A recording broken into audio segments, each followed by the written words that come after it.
चित्र में किस प्रकार का हथौड़ा दर्शाया गया है? Option A ball peen hammer, option B cross peen hammer, option C सीधा hammer, option D sledge hammer. इस सवाल का राइट आंसर होगा option A ball peen hammer, जिसे मशीनिस्ट हैमर या इंजीनियर हैमर भी कहा जाता है। एक विशेष प्रकार का हैमर है जिसे मुख्य रूप से धातु के काम के लिए डिजाइन किया गया है। आम क्लो हैमर के विपरीत बॉल पेन हैमर का एक सिरा सपाट होता है और दूसरा सिरा गोल गेंद के आकार जैसा। अगला सवाल है, हथौड़े को पकड़ने का सही तरीका क्या है? ऑप्शन ए हैंडल के अंत में, ऑप्शन बी हैंडल के मध्य में, ऑप्शन सी हथौड़े के पास में, ऑप्शन डी हैंडल के मध्य एवं अंत के बीच में। इस सवाल का राइट आंसर होगा ऑप्शन ए हैंडल के अंत में। हथौड़े को सही ढंग से पकड़ने का तरीका है कि उसे हैंडल के अंत में पकड़ा जाए ताकि पूरा लिवरेज मिले और कम ताकत से ज्यादा प्रभाव पड़े। अगला सवाल है, किसी हथौड़े का आकार इसके डैश से निर्धारित होता है? ऑप्शन ए पिन की लंबाई से, ऑप्शन बी फेस के व्यास से, ऑप्शन सी हथौड़े के भार से, ऑप्शन डी हेड की ऊंचाई से।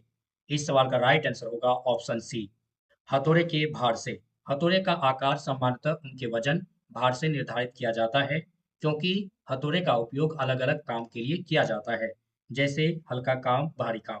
भारी हथौड़ा अधिक बल देता है, जबकि हल्का हथौड़ा छोटे सटीक कामों के लिए होता है। इसलिए हथौड़े को अक्सर उसके वजन से, जैसे 250 ग्राम, 500 ग्राम, 1 केजी आदि से पहचाना जाता है। अब देखते हैं कि अन्य विकल्प गलत क्यों है। पिन की लंबाई, इससे आकार तय नहीं होता। फेस की व्यास, यह एक भाग का माप है, पूरा आकार नहीं है। हेड की ऊंचाई, यह भी आकार निर्धारित का मुख्य आधार नहीं है। अगला सवाल है, चित्र में दर्शाए गए इलेक्ट्रिशियन हैंड टूल का नाम बताइए। Option A combination plier, option B hand crimping plier, option C side cutting plier, option D flat nose plier. इस सवाल का राइट आंसर होगा option B hand crimping plier.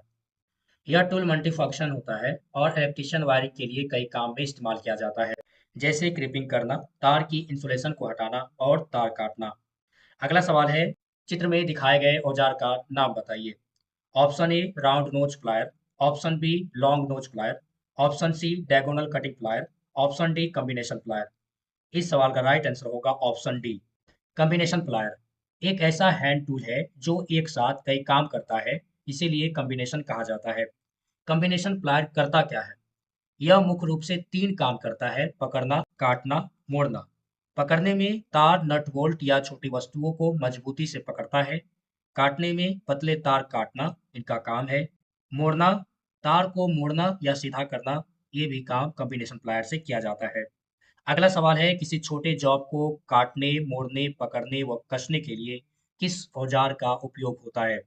Option A side cutting plier, option B flat nose plier, option C combination plier, option D round nose plier. इस सवाल का right answer होगा option C combination plier. Combination plier एक बहुउपयोगी औजार है। इसका उपयोग एक ही टूल से कई तरह के काम को करने के लिए किया जाता है, जैसे काटना, मोड़ना, पकड़ना, कसना। अन्य विकल्प क्यों सही नहीं है? अगर देखें तो ऑप्शन ए में है साइड कटिंग प्लायर, केवल तार काटने के लिए है। ऑप्शन बी में है प्लेट नोज प्लायर, जॉब पकड़ने और सीधा मोड़ने के लिए, काटने में ये सक्षम नहीं है। ऑप्शन डी में है राउंड नोज प्लायर, गोल आकार में तार मोड़ने के लिए इनका उपयोग किया जाता है। इसलिए छोटे जॉब को काटने, मोड़ने, पकड़ने, कसने के लिए सबसे उपयुक्त औजार कॉम्बिनेशन प्लायर है। अगला सवाल है, प्लेट नोज प्लायर का उद्देश्य क्या है? ऑप्शन ए छोटी वस्तुओं को पकड़ने के लिए, ऑप्शन बी चौड़ी पतली प्लेट को पकड़ने के लिए, ऑप्शन सी तार से हुक व लूप्स बनाने के लिए, ऑप्शन डी कटिंग को पकड़ने, मोड़ने व खींचने के लिए। इस सवाल का राइट आंसर होगा ऑप्शन बी चौड़ी पतली प्लेट को पकड़ने के लिए। प्लेट नोज प्लायर के जो चौड़े और सपाट होते हैं, इनका मुख्य उद्देश्य होता है चौड़ी और पतली प्लेट शीट मेटल या प्लेट जॉब को मजबूती से पकड़ना बिना उसे नुकसान पहुंचाए। अगर अन्य विकल्प को देखें तो ऑप्शन ए में है छोटी वस्तुओं को पकड़ने के लिए, यह काम ज्यादातर कॉम्बिनेशन प्लायर का होता है। ऑप्शन सी में है तार से हुक्स व लूप्स बनाने के लिए, यह काम राउंड नोज प्लायर का होता है। ऑप्शन डी कटिंग को पकड़ने, मोड़ने व खींचने के लिए, यह काम भी कॉम्बिनेशन प्लायर का होता है। इसलिए प्लेट नोज प्लायर का ही सही उद्देश्य है चौड़ी पतली प्लेट को पकड़ना। अगला सवाल है, प्लेट नोज प्लायर निम्न आकार में उपलब्ध है। Option A 100 mm, 150 mm, 200 mm। Option B 150 mm, 250 mm, 300 mm। Option C 100 mm, 200 mm, 300 mm। Option D 150 mm, 200 mm, 200 mm। इस सवाल का राइट आंसर होगा option A 100 mm, 150 mm, 200 mm। Flat nose plier सामान्यतः इलेक्ट्रिकल और fitter कामों के लिए उपयोग होता है, जैसे तार पकड़ना, मोड़ना या छोटे पार्ट्स को होल्ड करना। उद्योगों और आईटीआई वर्कशॉप मानकों के अनुसार ये प्लायर मानक आकार में बनाए जाते हैं, ताकि काम में सुविधा और नियंत्रण बना रहे। सबसे प्रचलित और मान्य आकार है 100 mm, छोटे और बारीक कार्य के लिए है। 150 mm सामान्य काम के लिए है। 200 mm थोड़े भारी या मजबूत पकड़ वाले कामों के लिए है। अगला सवाल है, उस टूल का नाम बताइए जिसका प्रयोग वायर का हुक्स व लूप्स बनाने में किया जाता है। Option A flat nose plier. Option B side cutting pliers. Option C round nose plier. Option D long nose plier. इस सवाल का राइट आंसर होगा option C round nose plier.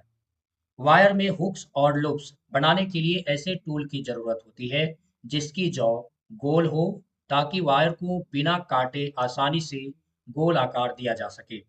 Round nose plier की दोनों जॉ गोल और चिकनी होती है। ये विशेष रूप से लूप्स, हुक, रिंग और कर्व बनाने के लिए डिजाइन की गई है। इलेक्ट्रिकल, इलेक्ट्रॉनिक्स और ज्वेलरी वर्कर्स में इसका खूब उपयोग होता है।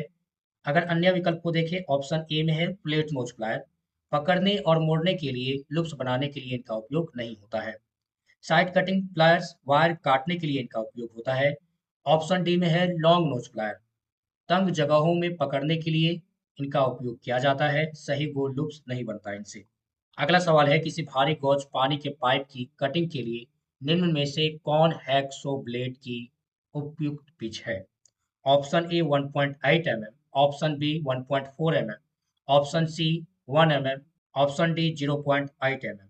इस सवाल का राइट आंसर होगा option A 1.8 mm। Hacksaw blade की पिच का अर्थ है दो दांतों के बीच की दूरी। कटिंग करते समय पिच का चयन मटेरियल की मोटाई पर निर्भर करता है। भारी गॉज पानी के पाइप मोटे होते हैं, इसके लिए कम दांत मोटी पिच वाला ब्लेड उपयोग किया जाता है। 1.8 mm पिच मोटे और भारी मटेरियल जैसे भारी गॉज पाइप के लिए सही सबसे ब्लेड जाम नहीं होता और कटिंग स्मूथ होती है।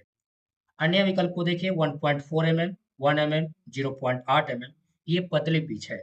इतनी पतली सीट हल्के गॉज पाइप या सॉफ्ट मटेरियल के लिए उपयोग किया जाता है। भारी पाइप पर ये जल्दी घिस जाते हैं या टूट सकते हैं।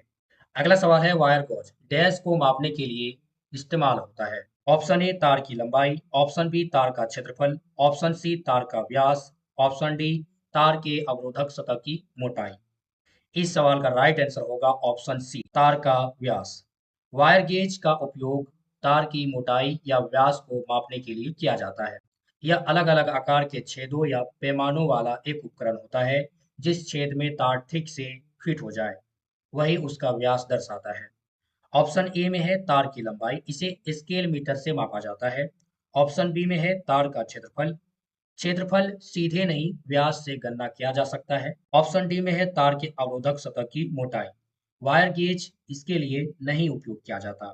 अगला सवाल है, किसी स्टील डंडे को डैश की भांति कभी प्रयोग नहीं करना चाहिए। Option A screw driver, option B हथौड़े, ऑप्शन सी चाकू, ऑप्शन डी उपयुक्त सभी। इस सवाल का राइट आंसर होगा ऑप्शन डी उपयुक्त सभी। स्टील का डंडा किसी विशेष औजार के लिए नहीं बनाया जाता, इसलिए उसे स्क्रू ड्राइवर की तरह इस्तेमाल करने पर स्क्रू खराब हो सकता है और हाथ फिसलने से चोट लग सकती है। हथौड़े की तरह प्रयोग करने पर डंडा या जिस वस्तु पर चोट मारी जा रही है, दोनों को नुकसान हो सकता है। डंडा फिसलकर दुर्घटना भी हो सकता है। चाकू की तरह इस्तेमाल करना सबसे खतरनाक है, क्योंकि यह काटने के लिए डिजाइन नहीं होता और गंभीर चोट लग सकती है। इसलिए सुरक्षा और सही काम के लिए स्टील डंडे को इनमें से किसी भी औजार के रूप में प्रयोग नहीं करना चाहिए। अगला सवाल है कि धातु सीट को काटने के लिए हैक्सो ब्लेड का कौन सा पिच उपयुक्त है?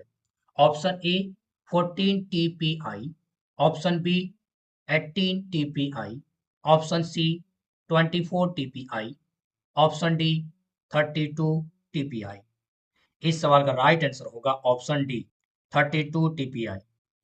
हेक्सोब्लेड का पिच टीपीआई का फुल फॉर्म होता है टिट पर इंच, बताता है कि इस इंच में कितने दांत हैं।